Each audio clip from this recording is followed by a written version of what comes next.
కొంచెం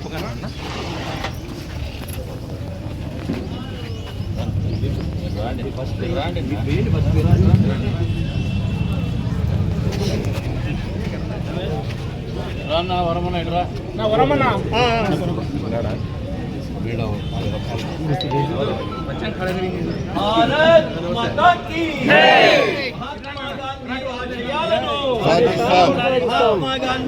మీరు కొద్దిగా ఎనికి రండి ఎనికి వచ్చి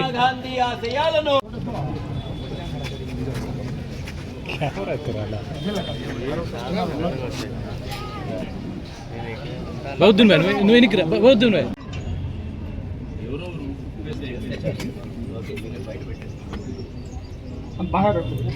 ఇక్కడే కాదు కొద్దిగా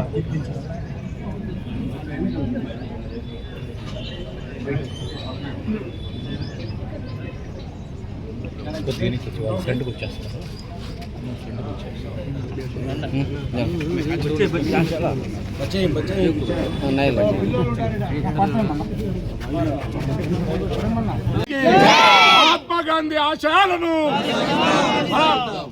మహాత్మా గాంధీ ఆశయాలను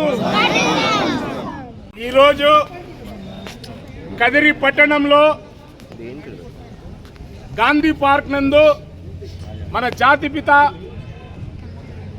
మహాత్మా గాంధీ గారి జయంతి రోజున మన కదిరి శాసనసభ్యులు మనందరి నాయకులు గౌరవనీయులు శ్రీ కందికుంట వెంకట ప్రసాద్ గారి నేతృత్వంలో మరియు అదేవిధంగా కూటమి నాయకులు బీజేపీ మాజీ శాసనసభ్యులు ఎంఎస్ పార్థసారథి అన్న గారు, అదేవిధంగా ఇక్కడ విచ్చేసినటువంటి తెలుగుదేశం పార్టీ వివిధ శ్రేణుల్లో ఉన్న నాయకులందరికీ మరియు కూటమి నాయకులందరికీ పేరు పేరున శుభాభివందనాలు అభినందనలు తెలియజేసుకుంటూ ఈ దేశాన్ని గాడి తప్పిన ఈ దేశాన్ని శాంతి మార్గం ద్వారానే మనం స్వతంత్రం సాధించాలా అనే సంకల్పంతో సత్యాగ్రహాలు మరియు అహింసా మార్గాన్ని అనుసరించి ఈ దేశాన్ని భరతమాత దాస శృంఖాల నుంచి బయటకు తెప్పించినటువంటి ఘనుడు మహాత్మా గాంధీ.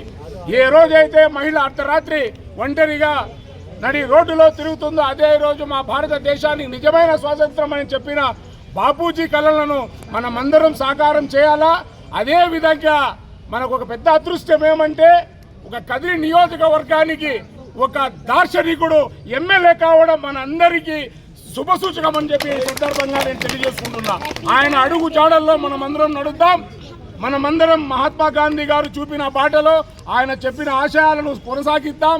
అదేవిధంగా రానున్న రోజుల్లో కూడా కదిరి నియోజకవర్గంలో మహాత్మా గాంధీ గారు చెప్పినట్లు గ్రామీణ అభివృద్ధి, పట్టణ అభివృద్ధి, అన్ని కులాలు అన్ని మతాల అభివృద్ధి ధ్యేయంగా పనిచేయాలని ఈ సందర్భంగా మా గౌరవ శాసనసభ్యులు గారికి తెలియజేసుకుంటూ ఈ అవకాశం ఇచ్చిన మా ప్రియతమ నాయకులు మన కదిరి ఎమ్మెల్యే కందికుంట వెంకట ప్రసాద్ గారికి మరియు తోటి మిత్రులందరికీ మరొక్క మారు పేరు పేరు నా కృతజ్ఞతలు తెలియజేసుకున్నాను. జై హింద్, జై కందికుంట. మహాత్మా గాంధీ ఆశయాలను మహాత్మా గాంధీ ఆశయాలను మహాత్మా గాంధీ ఆశయాలను జై జై మాతా. స్వతంత్రోద్యమ సాధకులను జిందాబాద్. స్వతంత్రోద్యమ సాధకులకు స్వతంత్రోద్యమ సాధకులకు స్వతంత్ర భారత సేవకులకు స్వతంత్ర భారత సేవకులకు జై జై మాతాకి మాతాకి మహాత్మా గాంధీకి మహాత్మా గాంధీకి. ప్రజలందరికీ మహాత్మా గాంధీ జయంతి శుభాకాంక్షలు. అందరికీ ఆదర్శనీయం ఆయన జీవితం. ఈ రోజున రాజకీయ వ్యవస్థలో ఉన్నటువంటి నాయకులు మహాత్మా గాంధీ జయంతిని ఆచరించడం కాకుండా పూలహారం వేయడం కాకుండా ఆయన చెప్పినటువంటి విధానాల్ని పాటించాల్సినటువంటి అవసరం దేశానికి ఉందని చెప్పేసి బలంగా నేను నమ్ముతున్నాను. అందులో భాగంగానే చిన్నపిల్లలు అప్పుడు చదువుకుంటాం సత్యాగ్రహి పాటింపవలసిన నియమాలు ఏంటంటే అందరూ దాన్ని స్ఫూర్తిగా తీసుకొని సత్యాగ్రహిగా మారాలని చెప్పేసి పిలుపునిస్తున్నాం. మహాత్మా గాంధీ గారు ఏదైతే కలలు కన్నారో గ్రామ స్వరాజ్యం, ఆ గ్రామ స్వరాజ్యం సాధించే దిశగా అందరూ కలిసి అడుగులేద్దామని చెప్పేసి కూడా ఈ సందర్భంగా తెలియజేస్తున్నాం. అంతేకాకుండా కదిరి పట్టణంలో కూడా అందరూ విగ్రహాలు పెట్టేస్తున్నారు, కానీ గాంధీని అయితే మేము చిన్నప్పటి నుంచి ఇక్కడే చూస్తున్నాము. రోడ్డు మీద ఖచ్చితంగా గాంధీ విగ్రహాన్ని ఏర్పాటు చేస్తాం. ఈ కూటమి ప్రభుత్వంలో కదిరి నియోజకవర్గంలో మహాత్మా గాంధీ గారిని ప్రతిరోజు కూడా ప్రజలు చూసే విధంగానే ఆలోచన ఉంటుంది. ఎందుకంటే ప్రజలు చూసినప్పుడు ఆ స్ఫూర్తిని కొనసాగించే విధంగా ప్రతిరోజు గుర్తు చేయాలనే ఆలోచనతో చేసేటువంటి కార్యక్రమం కాబట్టి ఈ గాంధీ జయంతి రోజున ప్రజలందరికీ మాటిస్తున్నాం. ఆ కార్యక్రమం సజావుగా చేస్తాం, పూర్తి చేస్తామని చెప్పేసి కూడా తెలియజేస్తున్నాం. మరొకసారి నియోజకవర్గ ప్రజలందరికీ కూడా మహాత్మా గాంధీ జయంతి శుభాకాంక్షలు.